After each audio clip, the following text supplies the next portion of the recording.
दोस्तों, हिंदू धर्म ग्रंथों में कई ऐसे ऋषियों महर्षियों का वर्णन मिलता है जिन्होंने अपने तपोबल से मानव जाति के कल्याण के लिए कई तरह के काम किए। तो वहीं कई ऐसे भी ऋषि हुए जिनकी शक्ति से देवराज इंद्र को भी डर सताने लगता था कि कहीं वो उनसे देवराज की पदवी न छीन ले। इसी कारण उन्हें जिस किसी भी ऋषि की तपस्या से भय लगता, उनकी तपस्या भंग करने के उद्देश्य से वो स्वर्ग की अप्सरा को पृथ्वीलोक पर भेज देते। आज के इस वीडियो में हम आपको एक ऐसे ऋषि की कथा बताने जा रहे हैं जिन्होंने करीब 1000 वर्षों तक एक अप्सरा के साथ भोग विलास किया। तो आइए जानते हैं ऋषि के 907 साल संभोग करने का रहस्य। नमस्कार, स्वागत है आप सभी का festivals of India YouTube channel पर। पौराणिक काल में महान ऋषि कंडू हुआ करते थे जिनका आश्रम गोमती नदी के तट पर था। एक बार की बात है, ऋषि कंडू ने घोर तपस्या करना शुरू किया। वो तपस्या में इतने लीन हो गए कि उन्हें किसी भी चीज का आभास ही नहीं होता था। इस तरह ऋषि को तपस्या में लीन देखकर देवराज इंद्र हमेशा की तरह घबरा गए। उन्हें यह डर सताने लगा कि कहीं ऋषि कंडू उनका स्वर्ग का सिंहासन न छीन ले। इसी डर के परिणाम स्वरूप इंद्रदेव ने ऋषि कंडू की तपस्या भंग करने के लिए ब्रह्मलोचा नामक अप्सरा को पृथ्वीलोक पर भेजने का निश्चय किया। ब्रह्मलोचा बहुत ही सुंदर अप्सरा थी। एक संध्या नृत्य के बाद इंद्र ने ब्रह्मलोचा को अपने पास बुलाया, फिर उसे अपनी सारी योजना बताई। फिर बिना कोई प्रश्न किए ब्रह्मलोचा इंद्र की योजना के मुताबिक पृथ्वीलोक के लिए प्रस्थान कर गई। पृथ्वीलोक पर ब्रह्मलोचा सीधे वहां पहुंची जहां ऋषि कंडू तपस्या में लीन थे। फिर ब्रह्मलोचा ने अपनी शरारतों से ऋषि कंडू का ध्यान तोड़ दिया। उसके बाद जैसे ही ऋषि की नजर ब्रह्मलोचा पर पड़ी तो वे उसके रूप और सौंदर्य को देखकर उस पर मोहित हो गए और उसे अपने साथ लेकर मंदरांचल पर्वत की गुफाओं में चले गए। उसके बाद ऋषि कंडू ब्रह्मलोचा के सौंदर्य में इतना खो गए कि वो 100 से अधिक वर्षों तक उसके साथ भोग विलास करते रहे।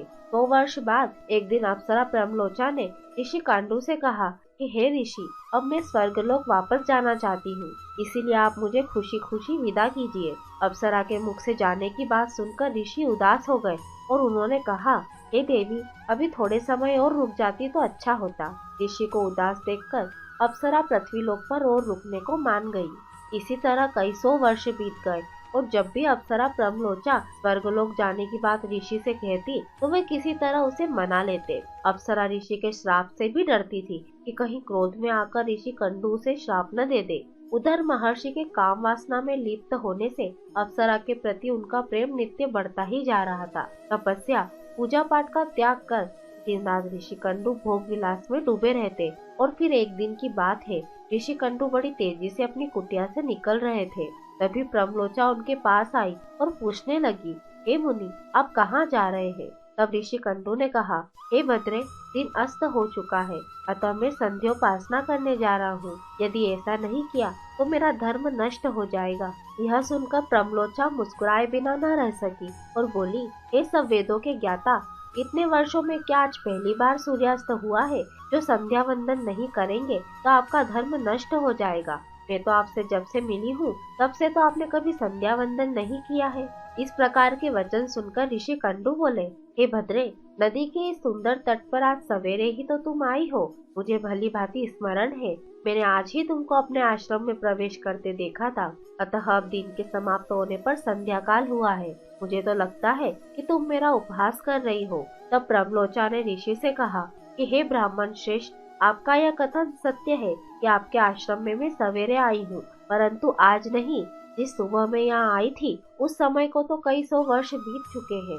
यह सुन महर्षि कंडू घबरा गए और बोले कि हे सुंदरी, मुझे सही सही बताओ, तुझे मेरे साथ रमन करते हुए कितना समय बीत चुका है? तब ब्रह्मलोचा ने बताया कि आपको मेरे साथ रमन करते हुए 907 वर्ष 6 महीने और 3 दिन हो चुके हैं। यह सुनकर ऋषि कंडू हैरान हो गए और बोले, हे प्रिय, क्या तुम सत्य कह रही हो या फिर मेरे साथ कोई उपहास कर रही हो? मुझे तो ऐसा प्रतीत होता है कि मैं तुम्हारे साथ एक ही दिन रहा हूँ। तब ब्रह्मलोचा बोली, हे ब्राह्मण, मैं आपसे झूठ कैसे बोल सकती हूँ, वो भी उस समय जब आप अपने धर्म मार्ग का अनुसरण करने के लिए तत्पर होकर मुझसे पूछ रहे हैं। मैं यहाँ किसी के कहने से आई थी। ऋषि, आप क्रोधित न हो, मैं आपको सारी घटना का सत्य बताती हूँ। परंतु हे ऋषि, इसमें मेरा कोई दोष नहीं है, इसीलिए मुझे क्षमा कर दीजिएगा। तब ऋषि कंडू ने कहा कि जल्दी बताओ तुम्हें यहाँ किसने भेजा था। तब प्रमलोचा ने कहा कि आपकी तपस्या से देवराज इंद्र को डर लगने लगा था और उन्होंने ही आपकी तपस्या भंग करने के लिए मुझे यहाँ भेजा था। प्रमलोचा के मुख से ऐसे वाक्य सुनकर ऋषि कंडू व्याकुल हो गए और बोले कि धिक्कार है मुझ पर, मेरा धर्म नष्ट हो गया। एक स्त्री ने मेरी बुद्धि को भ्रष्ट कर दिया। इस स्त्री के संग से मेरा समस्त जीवन का तप नष्ट हो गया। इसलिए हे पापिन स्त्री, अब तू जहाँ चाहे जा सकती है, क्योंकि तुझे इंद्र ने जिस कार्य के लिए भेजा था वह कार्य संपन्न हो गया। तूने मेरा तप नष्ट कर दिया है। तो दोस्तों, ये थे वो ऋषि जिन्होंने 907 साल तक संभोग किया। और इसी के साथ हमारी ये जानकारी भी यहीं समाप्त होती है। ऐसे और भी वीडियो देखने के लिए अभी सब्सक्राइब करें festivals of India YouTube channel को। साथ ही साथ इस वीडियो को ज्यादा से ज्यादा लोगों के साथ शेयर करें। हमारे इस वीडियो को अंत तक देखने के लिए धन्यवाद।